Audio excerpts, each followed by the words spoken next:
This episode of the Cynics on Disney podcast is brought to you by cough medicine. I've never felt so wonky in my entire life. Let's see how this goes, shall we? Cynics on Disney podcast contains adult language. Listener discretion is advised.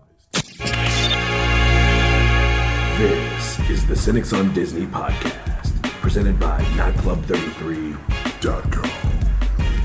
Welcome into this week's episode of the Cynics on Disney podcast. I'm your host, Bobby, aka the Disney Cynic. And I'm Amanda, aka the Anti-Cynic. And today, well, we're going to just try to slug on through. I don't know if you heard this week's sponsor or not, but it's been a hell of a week for me with the flu and everything like that.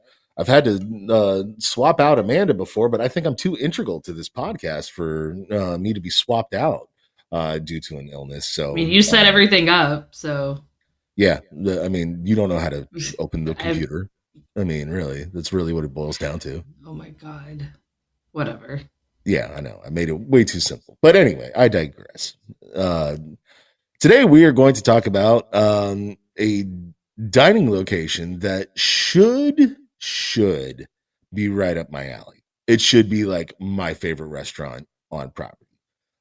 Given that it's in probably right now, I guess by default, my favorite theme park, and it's sporting a subject that I find absolutely fascinating and can't stop watching, and it serves food that purports to be Americana and everything. That would seem to be the restaurant for me, right? It you would think. One would think. And we'll see how that goes here in just a little bit. I am, of course, referring to the Sci-Fi Dine-In Theater.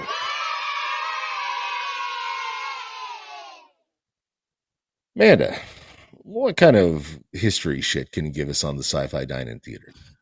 All right, so this restaurant is located in Hollywood Studios, or what was known at the time as MGM Studios. Still call it that on occasion. It opened April 20th of 1991, so it's been there a while. This was apparently one of like 20 different things that Disney World opened to celebrate the 20th anniversary of the park. So, okay. So the theme of this is 1950s drive-in theater, and it does show different movie clips, and those clips is mostly like science fiction, like 1950s, 1960s B films, like science fiction and futurism films. Did you just say is? I feel like you just said is. We're gonna rewind that, or at least I am on the podcast player of choice, preferably Apple Podcasts. I don't know what you're referring to. The sci-fi clips that are shown I believe is how you phrase that, which is just such terrible grammar. If I did, I didn't English teacher. I didn't mean to say it that way. If I did, I don't recall saying it that way. But if I did, we are rewinding the tape. If I did, I did not mean to. I love the idea of Steve like somewhere in a lab with reels of tape, like just rewinding that. I don't know why that makes me laugh, but it does. But he could do that. That's how good of a producer he is. Anyway, I'm sorry. Please continue. For the third time, try this again. The theme of this restaurant is a 1950s drive-in theater. It does show movie clips. The theme of those movie clips, the theme is science fiction / futurism. Okay. We good? Yeah, I'm good there. Okay. It's apt description. But they are very much 1950s, 1960s B films. Definitely not the, stuff you would see in something. Did that come through? It's not Star Trek, is what you're saying. It's not Star Wars. It's not even Lost in Space or any of the other more prominent sci-fi features. It's definitely stuff that nobody's ever heard of ever. except for me a couple of times. Like Attack of the 50-Foot Woman, I've absolutely seen Yeah. that movie a couple times. So in fact, some of the clips, Attack of the 50-Foot Woman is on there. My favorite title, The Cat That Hated People. Because I feel like that's all cats, but Yeah, right. Frankenstein meets the space monster. Yep. That sounds about right. Cat Women of the Moon. That sounds like a Another porn one that I saw one time, but okay. And one that we both noticed and were kind of puzzled about, Tom and Jerry in Mouse into Space. Yeah, that tripped me up a little bit. I'm not gonna lie, because to see any other mouse being displayed on property, that was that's amazing. It really is. Amanda, is there any other particular type of history that you want to get into here, or would that pretty much wrap it up? No, a couple more things. In between these clips, there are like vintage newsreels and commercials. So, like, if you've ever seen the movie Grease, when the scene where they're at the drive-in and John Travolta sings his song because Sandy left him, the ad that's happening in the background for the concession stand, those are the types of ads that you see. Like, they play those. So every time I see those ads, I think of the movie Grease. And again, it is themed to be a 1950s drive-in theater, so the tables are set up to look like 1950s convertibles. The servers are car hops. Some of them are even on roller skates. Ours was not on this evening, but there are some that are on roller skates. It would have been a little much, I think, that evening, given the circumstances. Okay, so the reason why they went with the theming that they did here, the 50s theming, was 2 years before this. 50s Primetime Cafe had opened up, and it had done very well, so they were trying to kind of build on that success. And within a year of opening, Sci-Fi was the most popular restaurant at MGM/Hollywood Studios. Well, not for nothing. With the theme originally from MGM, it is a transformative theme, and by that I mean or transitional theme. It goes from the 1930s to the 1940s to the 1950s, so it does make sense given the original setup of the park. And now it's a clusterfuck of God knows what, but. Right. There was like an original. There was, you could kind of see a progression there originally that's not there anymore. Something that I thought was pretty cool, since pretty much opening, so since pretty much 1991, servers have had their own like point of sale mobile devices at this restaurant.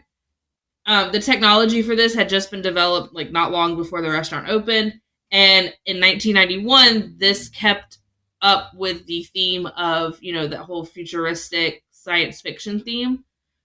So the servers at Sci-Fi have been carrying around their own point of sale devices since the beginning, which I thought was cool. Another fun fact that I liked, one of the advertisements that you see features tickets for a rocket flight to Mars. And that was scheduled for February 2nd, 2020 at 1 p.m. So when February 2nd, 2020 actually came about, Sci-Fi chose to commemorate this, and they gave the diners that were there that day their own tickets for the flight. And they even had like special themed dessert offerings for that day and everything. And my final bit of trivia / information / history, whatever. Two other restaurants have been inspired by Sci-Fi Dine-In Theater. Okay. One of them is in Thailand, and it opened in 2003. It is the EGV Drive-In Cafe. It's an actual like movie theater though. So they don't show like clips, they show actual like short films. And the second is also right here in Orlando. Okay. This one opened in 2014 it's called the Bayliner Diner, and it opened at Cabana Bay Beach Resort over at Universal. Oh, so Universal's ripping off Disney shit. Okay, cool. Yeah. There's Technically, your the history trivia. the whole thing of MGM was ripped off from Universal, so I guess it's fair play. Payback. Yeah, yeah, I'm So there good you with go. that. Okay, well, let's talk about our dining under the stars the evening there. It was it took forever, even though we had a reservation. Like it took like an extra half an hour before we got sat, which I'm willing to put up with for like 10, 15 minutes or whatever without me wanting to say something. But when it's the point of a reservation, if you're not going to be able to be sat like pretty close to the time Okay. that you reserve, right? I mean, In defense, we asked for a yeah, a particular table instead of one of we those did tight yeah, ass booths that can only fit which somebody with size 30 waists or, children inside of it. or if we had chosen to get like one of like the round tables that I did not know existed until this night, we could have been set immediately. But we wanted a table that was not With a like in the chair that car. moved. Yeah. Yeah. Yeah, we didn't want a booth. We wanted a table with chairs. So that counts into why we had to wait, because we had to wait on one of those tables to open up. Partially. Also, there just seems to be a little bit of a delay whenever we do have a reservation. So I don't know. Maybe that's just me. I've noticed that more and more here of late. But let's move on. The food was, as I stated previously, kind of Americana fare, allegedly. I'll go ahead and start off by saying, um, you know what? Let me start with the atmosphere before we get into the food, because I will say one of the nice things. This is probably the only nice thing I'm going to say about this place. Uh, excuse me. Um, it was quiet in there. It was nice and quiet in there. People were being respectful of the I guess the screen. I don't know, but like it was crowded, and there were kids in there were families in there, but it was quiet in there. So like I'm kind of I dug. I really did appreciate that. That especially after like some chaos in parks and stuff like that. Like if you need a quiet space, maybe this I don't know that it's going to be worth it food wise, but maybe this is a place for you to seek respite. Because especially it someplace, was quiet. I mean, like next door over at the commissary, it's like it's so loud. It's so loud over there, and it's very strange to me how you just put up like a couple of movie trailers and people know to shut the hell up. And even then, the movie trailer, like the movie clips and trailers and stuff, they're not loud either. No, maybe that was why everybody was quiet because they were trying to hear. They try to hear, because it's like it's set up. You could have a conversation even with the movie clips playing, because that's not going to overpower anything. But yeah, it was pretty quiet in there. I really, really appreciated that. I wonder also if it, because it's made to look like you're at a drive-in movie theater at night, so it's dark in there as well. I think that helps. Contributes. Yeah, because I guess the Sun on Hell Inn over at the Mexican Pavilion. Yeah, that one was pretty quiet too. Now, to be fair, we also dined there for our review at when closing. It was closing. Yeah. So, right. like the fucking boat closed. But they shut like off I've noticed just like they shut off the black lights. The volcano. Whoops. Well, I've noticed like the whole Mexico Pavilion as a whole, like inside can be fairly quiet. Well, you can certainly hear the music anyway. That's blaring. But anyway, right. Let's get into the food. Okay, so Amanda, why don't you start? What did you have to eat? All right, so I had the chicken salad sandwich. This is a house-made chicken salad. It had Granny Smith apple, celery, mayonnaise, and different spices. Um, it came on a multi-grain croissant. I believe it's pronounced Um, croissant.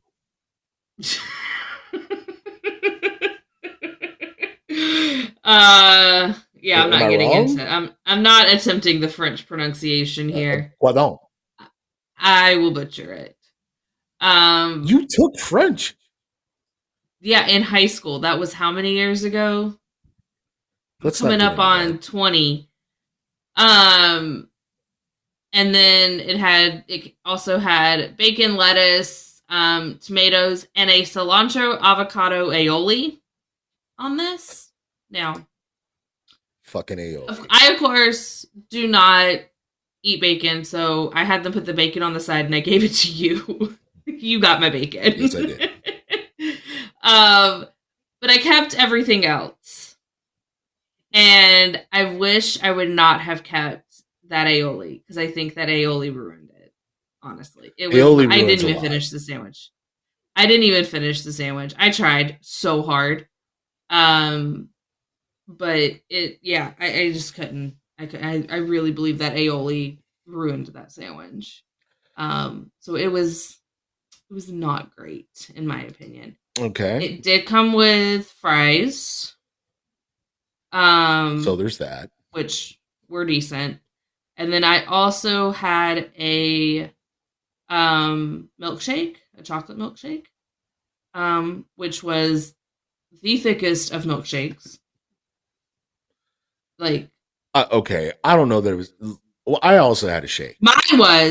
mine was super thick. Okay. I found it not to be so much thick as it was like astronaut ice cream. And let me make sense of that if I can. Um, like it wasn't cold. I never got the feeling that like it was ice cream cold.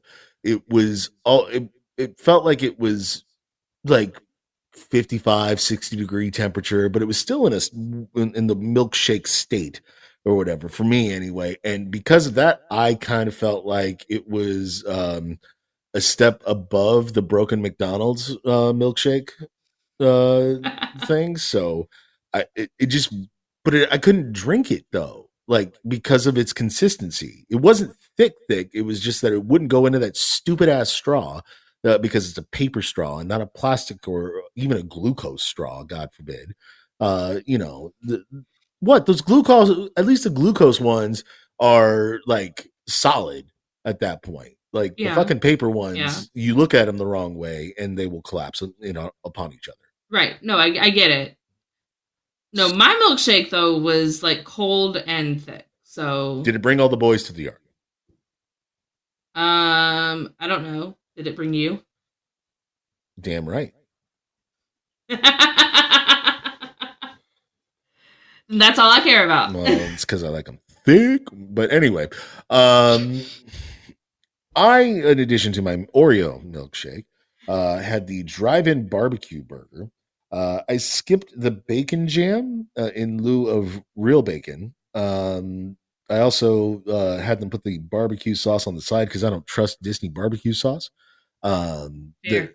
I mean, unless it's kind of store made or homemade. Yeah, I don't trust Heinz barbecue sauce. No, that's not real barbecue sauce. Um, it was okay. The pork was the better part of it. The burger was like the burger that I would buy from a high school football concession stand. Just the cheapest, lowest possible grade beef patty that could double as a hockey puck. I don't know how Disney continues to do this to me. I keep getting my expectations set up to be a little bit higher than they are. And yet every time I seem to have my hopes dashed. And it's really starting to get frustrating because this burger was $25.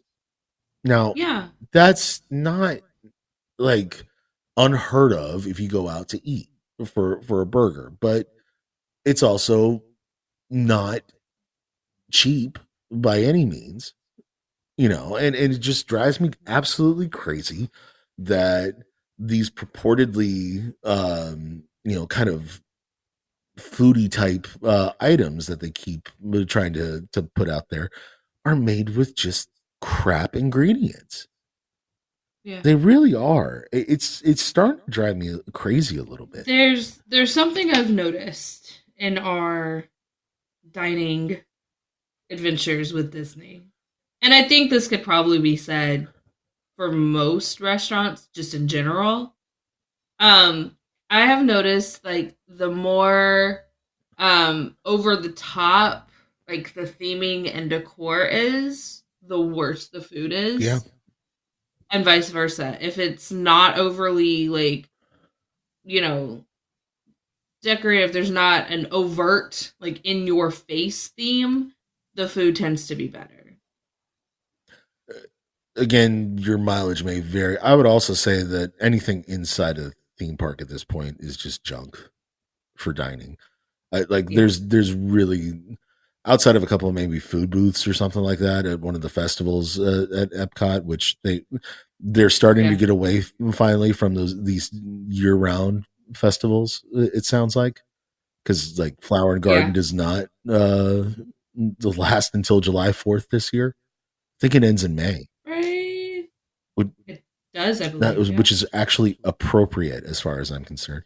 Anyway, getting back to it. I kind of, outside of maybe a couple of food booths at a festival, there's really not a good dining option within a theme park anymore, which is an absolute shame. I agree. It sucks that you have to go out of the park to get something decent to eat. I mean, like, there's a couple of exceptions. Like Via Napoli, we had an okay experience at.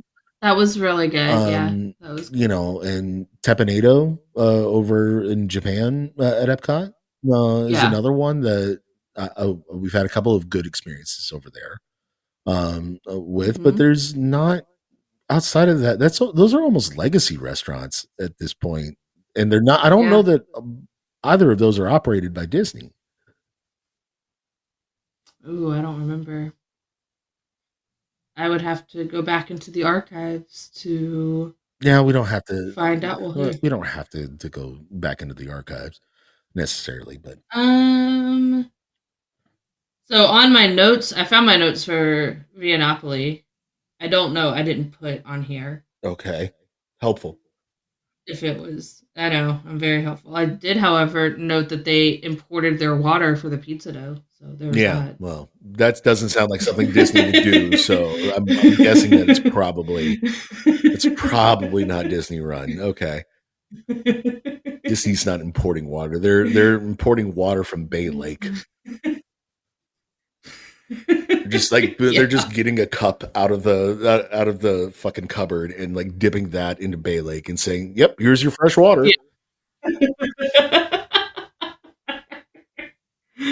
And my notes for Teppanyaki don't mention it either. No, doesn't matter.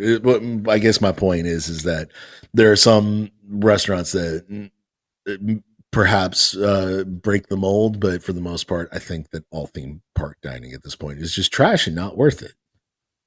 Yeah, I know. I agree. And this is disappointing because, again, here we are spending God knows how many millions of dollars as consumers on these products, and then you get this is my problem with all the influencers that are out there. I mean, God bless it, they go around telling you how good all this shit is, and they forget to tell you that it's shit. Well, no, because a lot of the influencers are being, in some form or fashion, paid by Disney, or getting some sort of compensation from Disney. And I mean, I guess we would be the anti-influencers here. Yeah, what's the opposite of somebody with influence? Or that. I like that. We are. It's a good tagline for the show. The anti-influencers. Zero influence Yeah, involved. I like this. Because we're not, I mean, Disney's not giving us anything, No. so we're able to give our honest opinion. We're just like over here bitching in the corner. That's what we are. So, or at least I am. Anyway, let's stop comparing ourselves to the likes of others. And let's start comparing notes here. Amanda, on a scale of 1 to 5 sci-fis, how many dine-ins are you giving this? I'm giving this 2. Damn. The theming saves it for me. I do like the theming of the restaurant. And the fries and the milkshake were decent. Fair enough. I'm going to give this a 3. There you go. What? I gave something lower? Okay. The food is fucking terrible. Don't come here for the food at all. Okay. There's just a lot there's so much potential with this restaurant, and that's why I am giving it like the decidedly average rating. Plus, I am trying to kind of rate it on a scale that's comparing it to others that are in the parks and everything. And like, this is decidedly average food for theme park dining. It really is. But I the food sucks though. I want you to know that on the front end. But compared to the others, other options that are out there, you could do worse, I suppose. That would be where I kind of couch this. I really appreciate, maybe it's because a Disney executive has not stepped foot in there since 1997. I really appreciated that there was a Tom and Jerry's cartoon in the reel. Yeah. Yeah. That is something that's kind of subversive to me, and I'm like, ooh, yay! Finally, something an intellectual property that Disney doesn't own, and they're playing it. What is this? This, I feel like when it was MGM, so when they had the partnership with MGM, I feel like that's where all of these movie clips came from. Absolutely. And after the partnership ended, they made some sort of deal, I guess, to where they could just still keep these clips. Maybe. And maybe that's why they haven't. Well, they did. I mean, the same thing with Great Movie Ride. Even after the partnership ended, the movies didn't change. Also, Disney doesn't exactly have a catalog of science fiction films that they can dig into to put clips on. Certainly not from the 1950s. They would really just show like the awkward German Werner von Braun video about spaceflight and Disney talking about Epcot, and that's about it. Like maybe 20,000 Leagues Under the Sea, but that doesn't count. I don't recall any even propaganda films of Donald Duck going to space or anything like that. I think that had been transferred over to Woody Woodpecker, if I'm not mistaken. He was the voice of NASA there in the 1960s. I know that. I'd have to go digging into archives somewhere. So, look, like I said, the food is fucking terrible. Don't come here for the food. But if you need like a place to just chill out and be quiet and have something to eat, you're paying extra for the quiet. I feel like at this point, but yeah, sure, fuck it, go there. I don't care. You do you. At this point, it's just it's not my thing. Amanda, yes. You and I had this conversation a couple nights ago where, and this relates to, I guess, our last couple of shows, really. Mm-hmm. I am now Don Quixote. Yeah. I'm fighting windmills at this point. I'm literally just yelling and screaming about shit that I care about that no one else seems to give a fuck about anymore. Would that be an apt description of what I have become? Kind of, yeah. Kind of. Yeah. Shit. Yeah. I really was hoping that there was a different. No, you're not that. No, I guess I really am. Okay. If you weren't, we wouldn't have this podcast. I guess, yeah, but also I know that I'm not alone. because I do go out on YouTube and other podcasts and other content creators, and I know that there are plenty of other people who are bemoaning a lot of the same things that I am.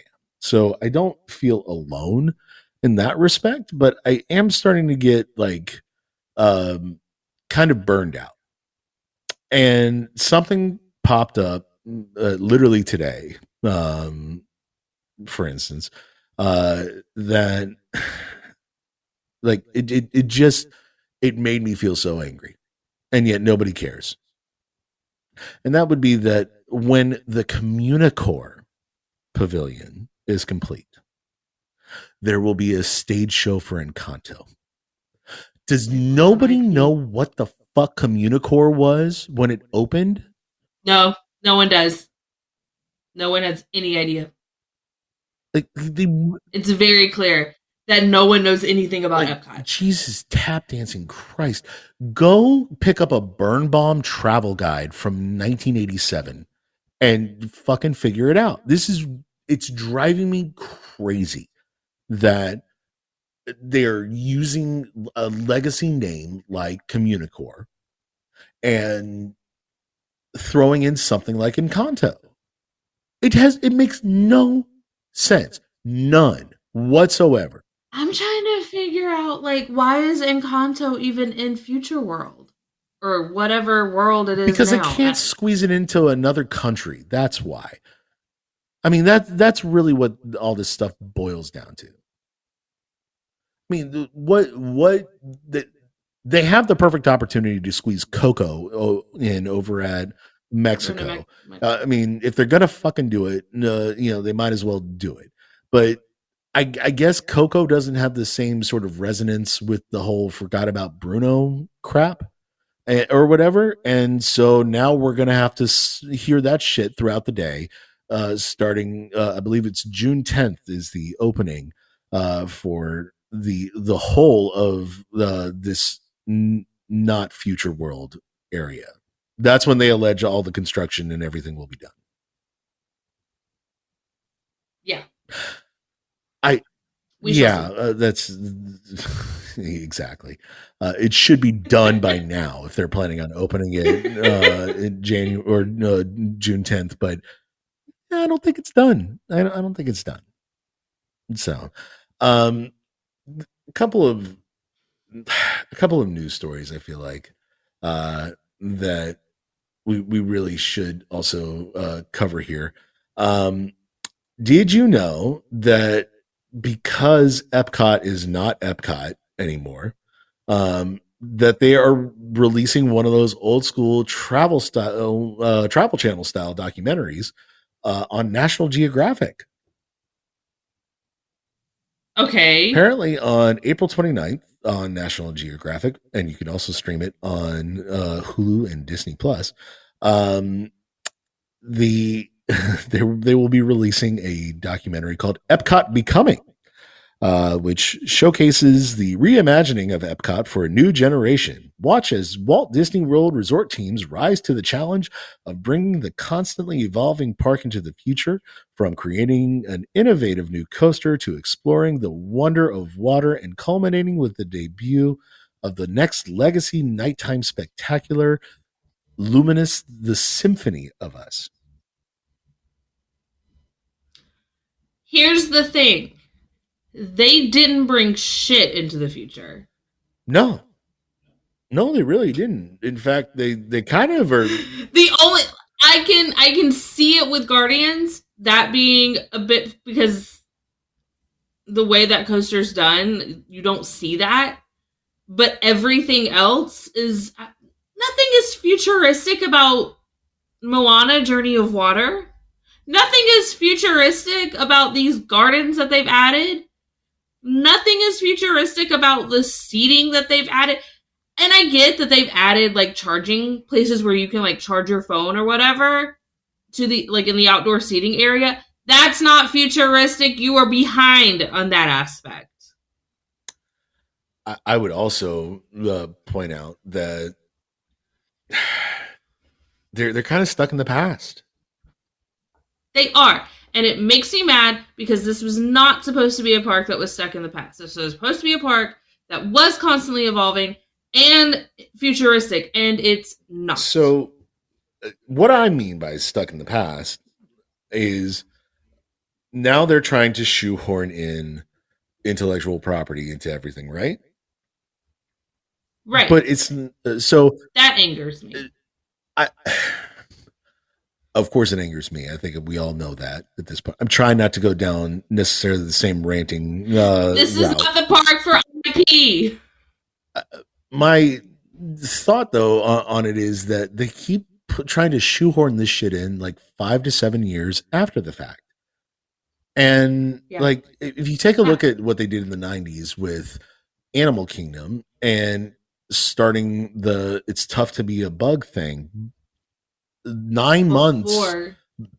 like a baby could have been conceived and born before that movie came out, meaning that the ride or the attraction came out first. The level of movie marketing in the 90s was so much better.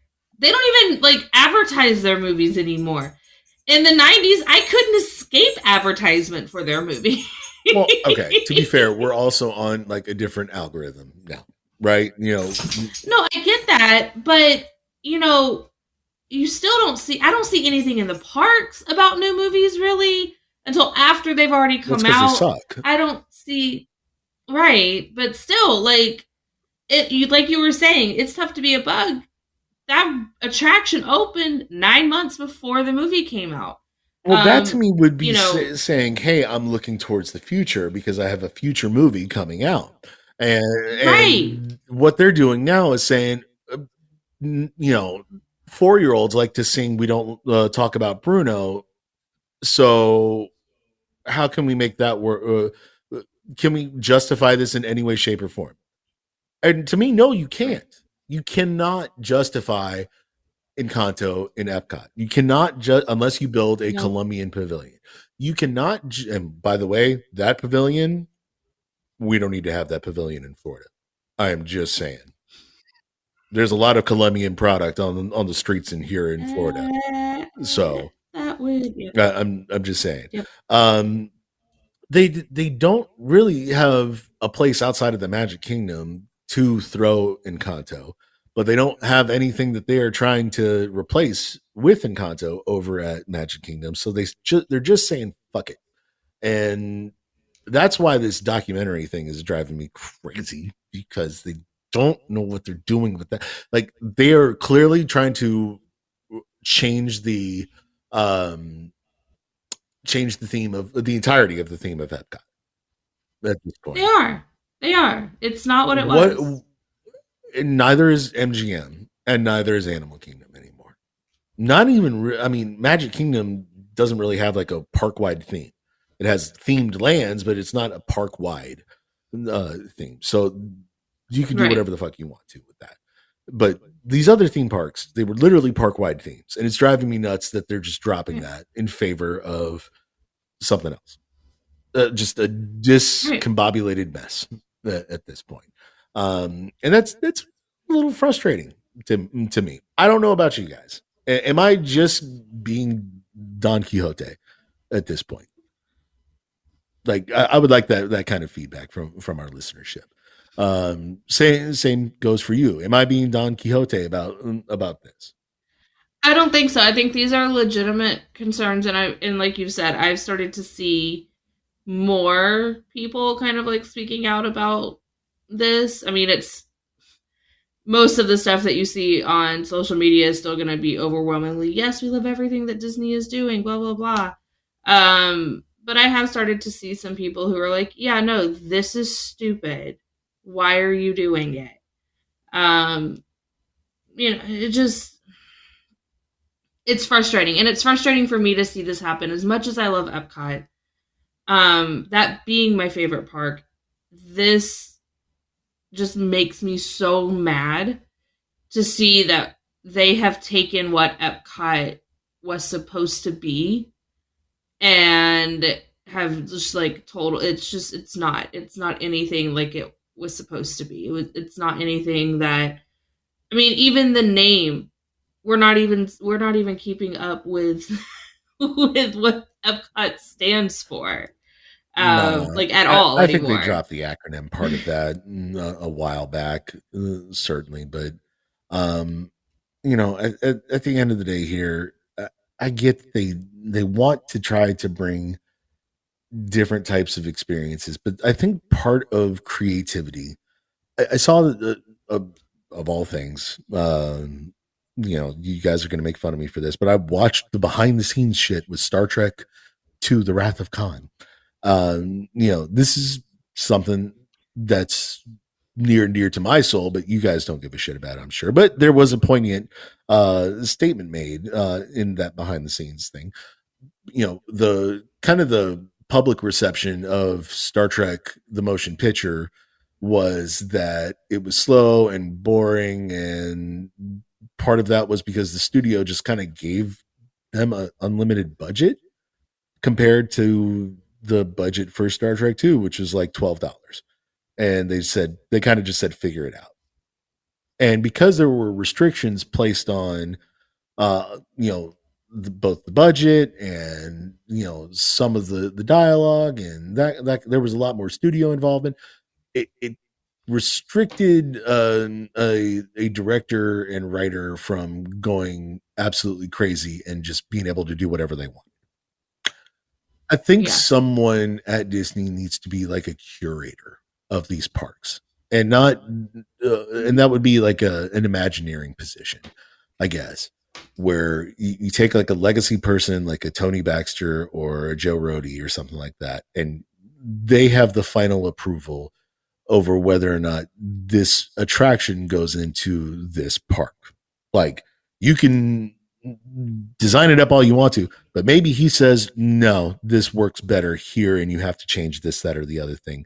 And he restricts some of this shit so that you are forced to work within a box, basically. Yeah. And that would Yeah. solve a lot of, I think, continuity problems for me as a guest. I think I said this to Pat. I know I said it to you.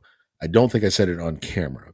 Though it drives me crazy with the intellectual property stuff, because the moment that I see it, I'm whatever immersion that I am given by the theme park in general, or the land that I'm in, or the country that I'm in over at Epcot, is completely shaken, and I'm pulled out of it when I see somebody on screen.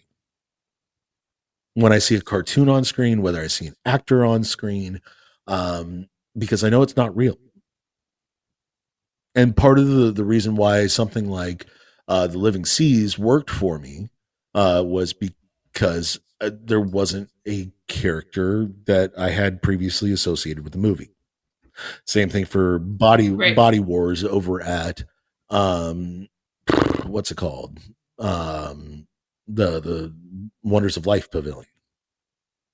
That didn't have an intellectual property tie-in. It just had like a cool concept, and that worked for me. I could get behind that. Yeah. But Rise of the Resistance pulls me out of it a little bit, because I don't see the real Rey, and I could tell that hologram thing ain't a real hologram for sure. I there's some stuff that pulls me back in, like the stormtrooper battalion or whatever. That's a cool thing, and like there's great things about that attraction, for instance. But I think part of the reason why I get pulled out, and maybe why something like Star Tours sucked me in a little bit better, the original Star Tours with Rex as the pilot, not C-3PO, it's because Rex was never a part of the Star Trek canon. Now he gets shoved into Disney Plus shows, which is that's a little Easter egg for me, I guess. But he was a bartender in the Book of Boba Fett. He was. Oh, okay. Yeah, he got blown up in that series, which is disappointing because I liked Rex. Rest in peace, Paul Rubens. Yeah. But even something like back in the day with MGM Studios, Catastrophe Canyon, that was not a specific movie scene. It was just, hey, we're shooting a movie and there's going to be an explosion. And you're like, oh, cool explosion. I like that better. Yeah. I like that way better. Kilimanjaro Safari doesn't even name a specific country. I feel like it doesn't even say that you're in Kenya. It just says that you're in Africa. Right. Those kinds of details to me are less important. And the more detail that you add, the more it actually kind of pulls me out in some ways. I want to be able to fill in the gaps myself. Yeah. Thanks for that help. I appreciate it. Sorry. I was looking up something. You were talking about how getting like some of these like Disney legends as far as like Imagineering goes, which reminded me, hey, we've got they just announced the 2024 what class a of Disney segue. And that also led me to go, hey, how many of all of the Disney legends, which this, by the way, has been awarded since 1987. So out of all of them, out of all of the ones that have been awarded like for Imagineering, how many of them are either still with Disney or still alive? There's a couple that are alive, the answer, but none of them still work for them. But they're not with Disney. Like that's a problem. Yeah, Bob Gurr, I think like makes $12 to make a couple of videos here and there for the My Disney Experience app. And I know Joe Rohde was working at Virgin Galactic. Yeah. I don't know about Tony Baxter. I think he's just straight up retired or whatever. But yeah, you're right. Speaking of, we might as well go ahead and say it. The Disney legends were announced here last week. Among them being Joe Rohde. It is about time for him. Frank Oz. Yeah. Excuse me, John Williams, which technically I guess now, but really Harrison Ford. Yeah, Harrison Ford, which again he was no, not really. Let's see here. Miley Cyrus, which you know what? Yeah, fuck it. Why not? She's certainly a legend in her own right. Sure. Why not? Kelly Ripa, I don't know that she deserves it. I am trying to figure that one out. She worked for ABC for her whole career. So that's the only thing I can think of is like she has literally only been with ABC. But yeah, there's no real reason to. The one that is, I guess like some of these are a little bit confounding to me. James L. Brooks, he's like the co-creator of The Simpsons. He's never worked for Disney until Disney bought him. Like I don't get it. How is this guy now a legend? Harrison Ford never was in a fucking Disney movie. He was always in more serious and more adult roles. Like he's never done anything childish for Disney. What are we making him a legend for? Because he was in Star Wars and he got suckered back in for Indiana Jones 5. I mean, hold on. So James L. Brooks is apparently working on a new feature film for 20th Century Studios. Okay. Which Disney owns. Again, not really, not really Disney 20th Century. It's just, there's a couple of other names in here we should also mention. Martha Blanding, who apparently worked for the Parks and Resorts. James Cameron? James Cameron's on the list. Why is James Cameron on he's never done a Disney movie. I don't know. Never. Like, let me see if they. That's. I guess because Aliens is now technically a Disney movie. Yeah. And the fact that he helped steer the creation of an Avatar-inspired area of Disney's Animal Kingdom theme. Which, by the way, none of the shit that was on in the movie Avatar made it to the Avatar land, apparently. So whatever. And his documentaries have been he's made 12 documentaries, and most of them have been done in partnership with National Geographic. Again, not something that was owned by Disney until like 4 years ago. So let's stop making him Um, into some. Yeah, it's not like he was doing Disney shorts in 1996 right, or something. No, the right. dude created Terminator, Aliens, and had like a little bit of a hand in Predator, and Fun Titanic. fun fact about Miley Cyrus. Miley Cyrus is now the youngest honoree ever to be named a Disney Well, legend. she deserves it clearly. So there's that. She came in like a wrecking ball. Let's be real. Um, Mark Ken is on here. He's an animator. He was the assistant animator for Fox and the Hound. He did worked on Mickey's Christmas Carol. Um, and apparently he was the supervising animator for Young Simba, Ariel, Belle, Jasmine Mulan, and Tiana. okay. So he's done a lot with Disney All animation. right. I'm not arguing that one. Um, It's not the obscure yeah, ones that I have a problem with. It's the names it's that I recognize that I'm like, what the hell are you talking about? So, um, speaking of a name that I recognize, let's get to this as our last news story. Um, the whole proxy battle for Disney, I don't think is going to end up going the way that I want. Because it does. I don't think anybody knows how this is gonna Well, go. not only has the Disney family backed Iger and the current board, um, a big one of the largest individual stockholders, if not the largest individual stockholder of Disney, George Lucas, has now come out in favor of the current board. Now, that I am super surprised by. And I think it's because he is just scared of somebody who doesn't necessarily agree with him politically. I genuinely think that because he can't be happy with the fact that his 30 million shares of Disney or whatever have been cut in half. There's no way that he is Yeah, satisfied with that. Now, he yeah, said in a statement that creating magic is not for amateurs. He's not wrong. Okay, he's not wrong that uh, as much as I purport to be someone who could walk in off the street and come in and create magic with some of my own, suggestions and everything like that, I recognize yeah, that I can't. Okay.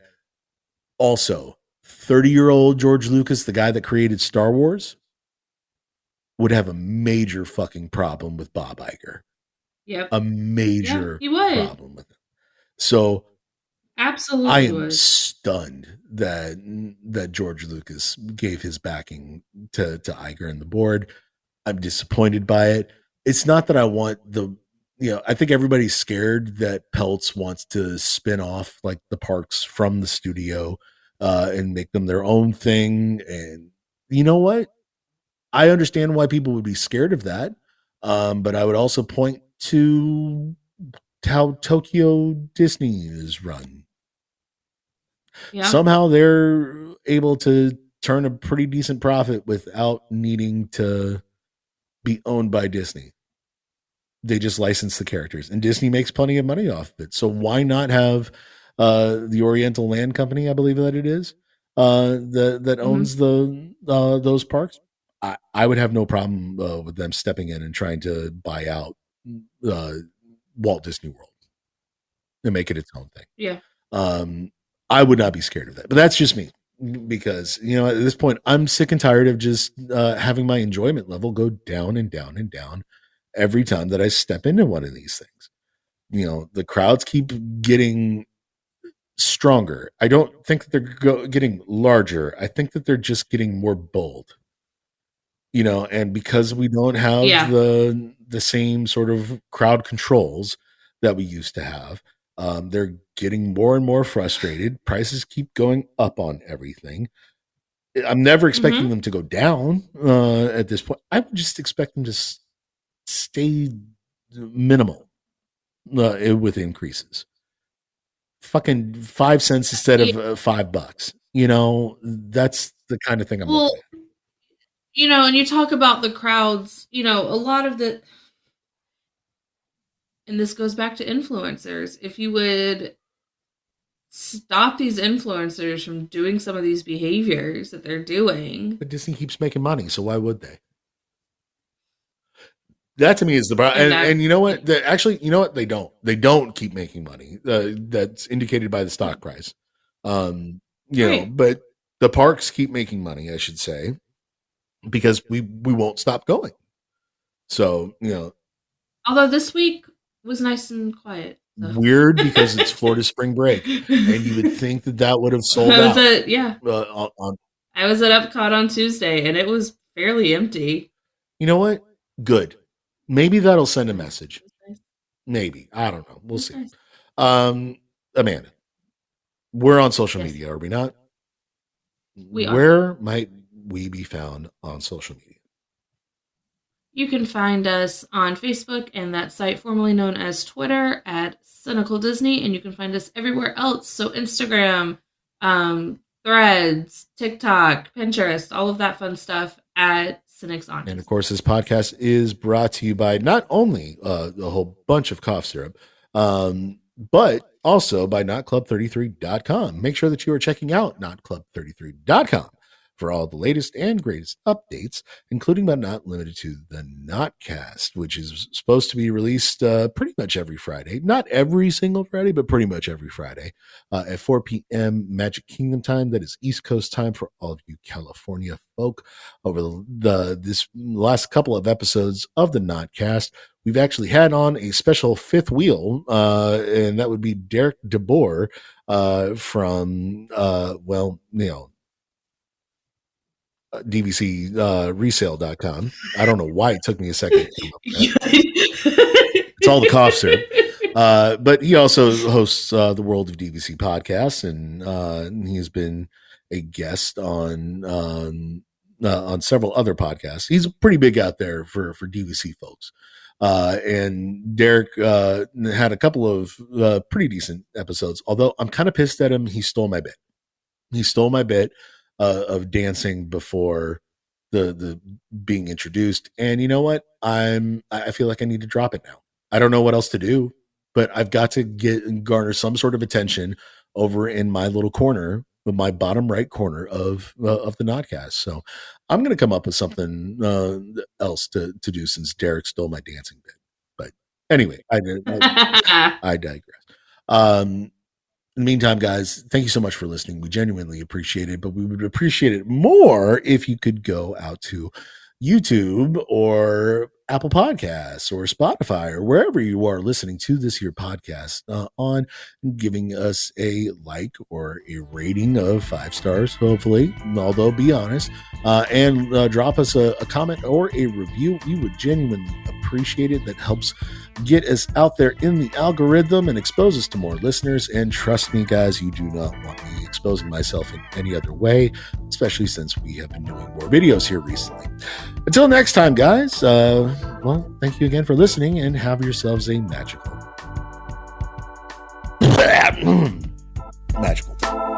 fucking day.